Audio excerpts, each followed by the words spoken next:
Dis Marion, Oui. pourquoi tu m'as pas payé mes heures sup ce mois-ci? Bah, t'as pas fait d'heures sup ce mois-ci? Ah si, j'en ai fait.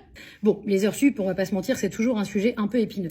Déjà, il faut comprendre quand est-ce qu'on parle d'heures sup. En gros, l'idée, c'est de se dire qu'en France, on a une durée légale de travail. Vous savez, cette durée-là, elle est fixée à 35 heures par semaine. Cette durée de travail, c'est uniquement lorsque je viens la dépasser que je viens ouvrir des heures supplémentaires. Déjà, une chose à comprendre, si vous êtes à temps partiel, donc vous travaillez moins de 35 heures par semaine, mettons par exemple, je sais pas, 28 heures, les heures que vous allez effectuer au-delà de votre temps de travail sont ici appelées en rouge des heures complémentaires et donc en vert des heures supplémentaires. Attention, plusieurs choses à savoir. La première, eh bien, il ne faut pas penser que parce que vous travaillez plus, vous faites des heures supplémentaires.